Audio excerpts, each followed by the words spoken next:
Aras gerçeklere ulaşacak mı? Serhat yaşıyor mu? Hakan ve Şebnem'in Aras'la ilgili planları ne? Hepsi ve daha fazlası bu analiz videomuzda. Videomuza geçmeden önce Aras artık kardeşinin kim olduğunu öğrensin ve Hakan ile Şebnem'in bütün oyunları ortaya çıksın diyenler videomuzu beğensin, sayımızı görelim. Daha 17'den en güncel gelişmeleri takip etmek için ücretsiz bir şekilde abone olup bildirimleri açmayı ve hype butonuna basmayı unutmayın. Bunları yaptıysanız videomuza başlayalım. Daha 17'de heyecan dolu bir bölüm bizleri bekliyor. Açık konuşmak gerekirse son bölümün temposu biraz zayıftı. Ancak bu bölümde hem Serhat'ın akıbeti hem de Aras'ın gerçeklere yaklaşmasıyla birlikte temponun yeniden yükseleceğini düşünüyorum. İlk olarak Serhat meselesiyle videomuza başlayalım. Serhat son bölümde yaşadığı kaza sonrası hastaneye kaldırılmış ve yaşam savaşı vermeye başlamıştı. Hakan ise hiç vakit kaybetmeden harekete geçti. Önce Serhat'la yaptığı anlaşmayı geçersiz kılmaya çalıştı. Ardından da Serhat'ın sonunu getirmeleri için adamlarına emir verdi. Çünkü Serhat'ın elinde Hakan ve Şebnem'i köşeye sıkıştırabilecek önemli bilgiler var. Serhat konuştuğu anda yıllardır saklanan bütün sırlar ortaya çıkabilir ve Hakan'ın kurduğu düzen bir anda dağılabilir. Ancak ben her şeye rağmen Serhat'ın yaşayacağını düşünüyorum. Çünkü Serhat, Aras'ın geçmişine uzanan yolculuğundaki en önemli bağlantılardan biri haline geldi. Bu kadar önemli bir karakterin bildiklerini anlatmadan ve Aras'la gerçek anlamda yüzleşmeden hikayeden çıkarılması bana düşük bir ihtimal gibi geliyor. Serhat yaşayacak, bir süre yoğun bakımda kaldıktan sonra gözlerini açacak ve yarım kalan planına devam edecek olabilir. Diğer ihtimal ise Serhat'ın gerçekten hayatını kaybetmiş olması. Serhat, başına bir şey geleceğini önceden hesaplamış ve kardeşlik sırrını başka biriyle paylaşmış olabilir.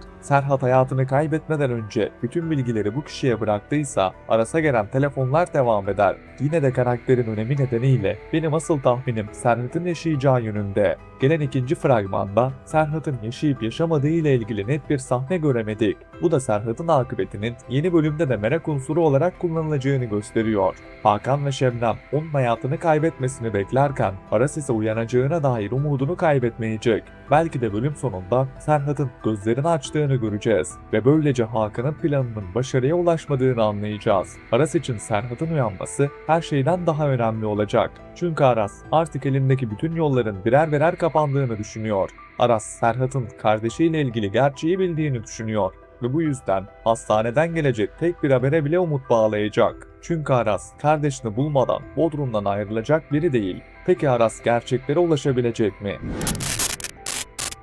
Bence yeni bölümde bütün gerçeği öğrenemeyecek. Ancak kardeşlik sırrına hiç olmadığı kadar yaklaşacak. Aras bunu henüz tamamen çözemese de kendisinden bir şey saklandığını anlayacak. Özellikle yurdun kapatılması için yapılan hamleler şüphelerini daha da arttıracak. Eğer Hakan ve Şebnem gerçekten ona yardım etmek istiyorsa neden kaldığı yurdu kapattırıp Bodrum'dan gitmesini istiyorlar? Hakan ve Şebnem'in yeni planı Aras'ı gerçeklerden uzak tutmak için onu Bodrum'dan göndermek olacak. Daha önce korkutarak, tehdit ederek ve yanlış bilgiler vererek Aras'ı durdurmayı denediler. Ancak başarılı olamadılar. Yurdu kapattırıp onu mecburi bir şekilde şehirden göndermek isteyecekler. Ancak bu planın da ellerinde patlayacağını düşünüyorum.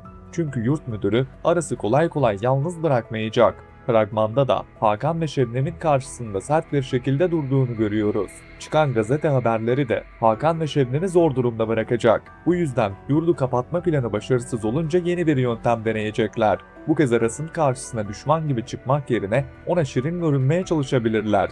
Belki kardeşinin hayatını kaybettiğini kanıtlayan yeni bir dosya gösterecekler ya da Serhat'ın kendisini kandırdığını söyleyecekler. Ancak ne yaparlarsa yapsınlar Aras'ın içindeki şüpheyi tamamen bitiremeyecekler. Aras artık önüne konulan her bilgiye hemen inanacak bir noktada değil. Oysa Aras gerçeğe yaklaştıkça onlar daha fazla hata yapacak ve yaptıkları her hamle kardeşlik sırrının ortaya çıkmasını hızlandıracak. Bu süreçte Deniz ve Aras arasında önemli bir yüzleşme göreceğiz. Leyla ve Aras'ın birlikte görünmesi Deniz'i derinden sarstı. Deniz'in bugüne kadar Aras'a karşı hislerini açıkça söylememesi de yaşadığı hayal kırıklığını daha ağır hale getirdi. Çünkü Aras'ın kendisini anlayacağını düşündü. Ancak Aras onu yakın bir arkadaşı olarak görüyor. Yeni bölümde Deniz'in artık duygularını içinde tutamayacağını ve Aras'a aşkını itiraf edeceğini düşünüyorum. Aras ise Deniz'i kırmak istemese de ona aynı duygularla yaklaşmadığını söyleyecek.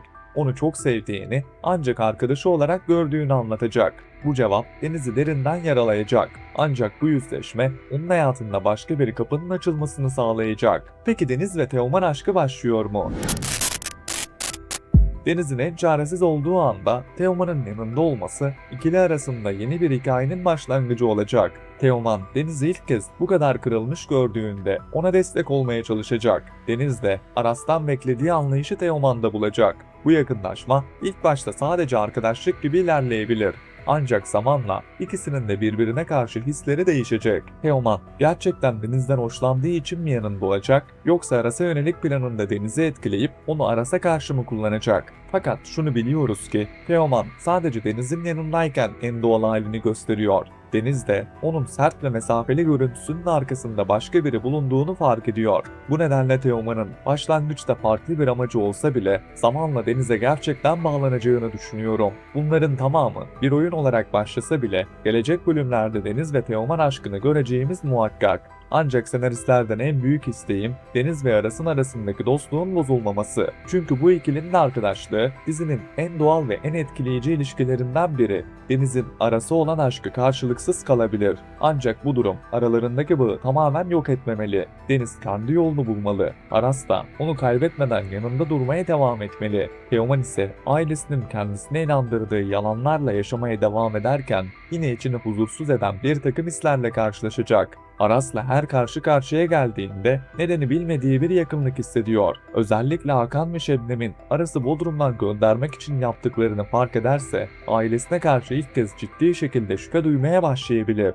Teoman'ın hafızasında beliren küçük parçalar, duyduğu bazı isimler ve Aras'la yaşadığı tesadüfler onu da gerçeklerin peşine düşürecek. İlk başta bunu ailesinden gizli yapacağını düşünüyorum. Teoman kendi araştırmasını yaptıkça Aras'la yolları yeniden kesişecek. İki kardeş birbirlerini rakip olarak görürken aslında aynı gerçeğin peşinden ilerleyecek.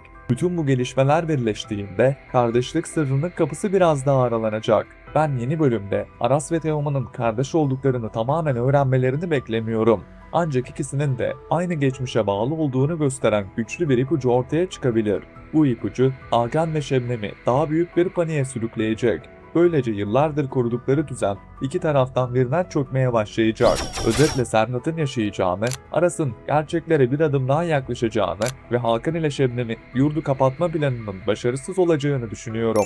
Deniz'in Aras'a aşkını itiraf etmesiyle birlikte aralarında duygusal bir yüzleşme yaşanacak. Bu yüzleşmenin ardından Deniz ve Teoman arasında yakınlaşma başlayacak. Teoman da ailesinin anlattığı yalanları sorgulayarak Aras'la aynı sırrın peşine düşecek. Peki sizce Serhat yaşayacak mı?